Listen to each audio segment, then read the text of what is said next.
नमस्कार. आज आपण काही विशिष्ट स्रोतांवर आधारित एका वेगळ्या विषयावर माहिती घेणार आहोत.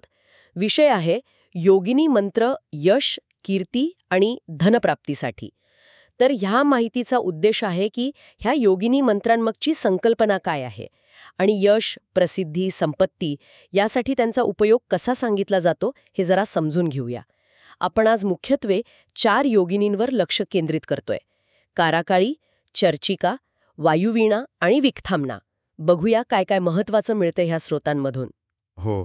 तर योगिनी म्हणजे कसं आहे, मुळात त्यांना दैवी स्त्री शक्तीचं रूप मानलं जातं. आपल्या स्रोतांनुसार तांत्रिक परंपरेत अशा 64 योगिनींचा उल्लेख आहे. आणि एक इंटरेस्टिंग गोष्ट अशी सांगितली जाते की भगवान श्रीकृष्णांच्या मार्गदर्शनाखाली योगमाया, जिलाच आपण भौतिक जगात महामाया म्हणतो, ती ह्या 64 योगिनींच्या माध्यमातून देवतांना किंवा साधकांना आवश्यक कौशल्य, शक्ती हे सगळं प्रदान करते. म्हणजे प्रत्येक योगिनी एका विशिष्ट क्षेत्रावर नियंत्रण ठेवते असं म्हणतात. भावना, विचार, संपत्ती वगैरे.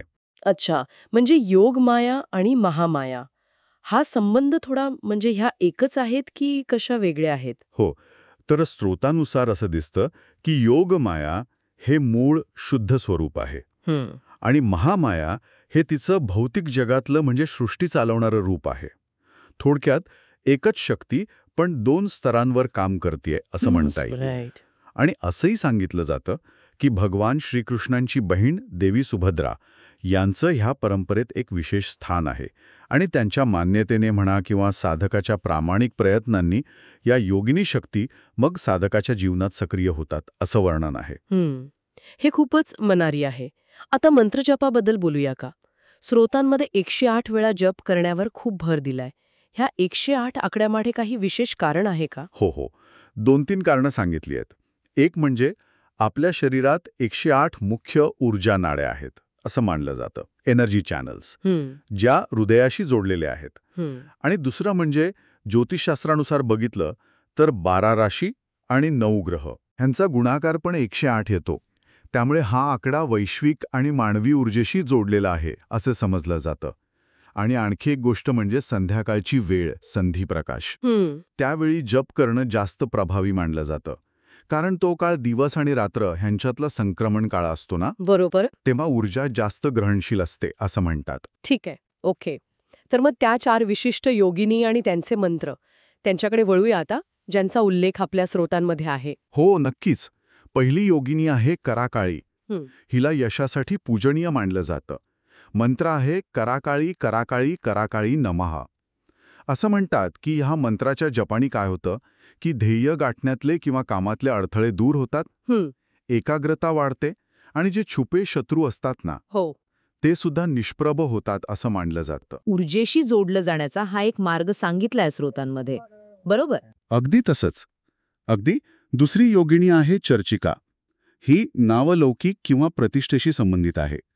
मंत्र आहे चर्चिका चर्चिका चर्चिका नमः. ह्या मंत्रामुळे समाजात मान वाढतो, प्रतिष्ठा वाढते असं मानलं जातं. विशेषतः कलाकार, शिक्षक, नेते यांच्यासाठी हे उपयुक्त असल्याचं म्हटलं आहे, कारण यामुळे संवाद कौशल्य पण सुधारतात. अच्छा.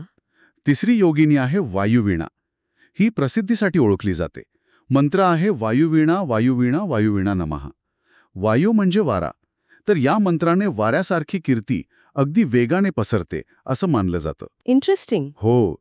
आजच्या युगात जे सोशल मीडिया इन्फ्लुएन्सर्स आहेत, वक्ते आहेत किंवा ज्यांना खूप प्रसिद्धी हवी आहे, त्यांच्यासाठी हा मंत्र आदर्श असल्याचं स्रोतांमध्ये सूचित केलं आहे. आणि यामुळे समाजात आदरही मिळतो. इथे एक प्रश्न येतो माझ्या मनात. चर्चिका म्हणजे प्रतिष्ठा आणि वायुवीणा म्हणजे प्रसिद्धी, ह्या दोन्हींमध्ये नेमका काय फरक सांगितला आहे स्रोतानुसार? चांगला प्रश्न आहे. बघायला गेलं तर चर्चिका ही अधिक आदरणीय किंवा मान्यता प्राप्त असण्याशी संबंधित वाटते, म्हणजे क्वालिटी. तर वायुवीणा ही जास्त व्यापक ओळख किंवा चर्चेत असण्याशी, म्हणजे रीच. एक गुणवत्तेवर आधारित असू शकते, दुसरी पोहोचण्यावर, असं काहीसं. आणि चौथी योगिनी आहे विक्थामना, जी धनप्राप्तीसाठी आहे. मंत्र आहे विक्थामना विक्थामना विक्थामना नमः. असं म्हटलं जात आहे की ह्या मंत्राने आर्थिक अडचणी दूर होतात, उत्पन्नाचे नवीन मार्ग उघडतात आणि जी संपत्ती आहे तिचं रक्षण होतं. बरं. आणि ह्या जपासाठी काही प्रॅक्टिकल सूचना पण दिलेल्या दिसतात स्त्रोतांमध्ये. जसं की प्रत्येक मंत्राचा 108 वेळा जप करावा. शक्य असल्यास रुद्राक्ष माळेचा वापर करावा. जप करताना तुपाचा दिवा लावावा. पूर्व किंवा उत्तरेकडे तोंड करून बसावं. आणि हे सलग 21 दिवस नियमितपणे करावं.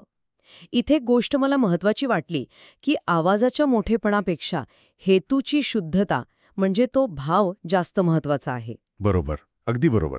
ह्या सूचनांमागे पण काही कारणं असू शकतात. जसं तुपाचा दिवा सकारात्मक ऊर्जा देतो किंवा विशिष्ट दिशेला बसल्यानं वैश्विक ऊर्जा घेणं सोपं जातं आणि रुद्राक्ष माळ जप करताना मन एकाग्र ठेवायला मदत करते असं मानतात. पण ह्या सगळ्या उपायांपेक्षा सुद्धा तुम्ही म्हणालात तसं स्त्रोतांमध्ये प्रामाणिक भाव किंवा शुद्ध हेतू यावर खूप जास्त जोर दिलेला दिसतोय. हो. तर थोडक्यात सांगायचं झालं तर हे योगिनी मंत्र म्हणजे विशिष्ट दैवी स्त्री शक्तींशी जोडली जाणारी साधनं आहेत, जी भौतिक आणि काही प्रमाणात आध्यात्मिक प्रगतीसाठी उपयुक्त मानली जातात, असं आपल्या स्रोतांचं म्हणणं आहे. हो, बरोबर. हेच त्याचं सार आहे. ह्या शक्ती सृष्टीच्या वेगवेगळ्या पैलूंवर नियंत्रण ठेवतात आणि मंत्रांच्या माध्यमातून त्यांच्याशी आपण एक प्रकारे कनेक्ट होऊ शकतो असा ह्या परंपरेचा विश्वास दिसतो. आणि जाता जाता एक विचार मनात येतो, की जर मंत्राच्या खऱ्या परिणामासाठी प्रामाणिकपणा आणि तो भाव इतका महत्वाचा असेल, तर केवळ असं मेकॅनिकली जप करण्यापलीकडे ती आंतरिक शुद्धता आणि सुसंगतता कशी साधायची, म्हणजे आपले विचार, आपल्या भावना, आपली कृती ह्यांची ऊर्जा त्या मंत्रांच्या स्पंदनांशी खऱ्या अर्थाने कशी जुळवता येईल, ह्यावर नक्कीच अधिक विचार करायला हवा असं वाटतं.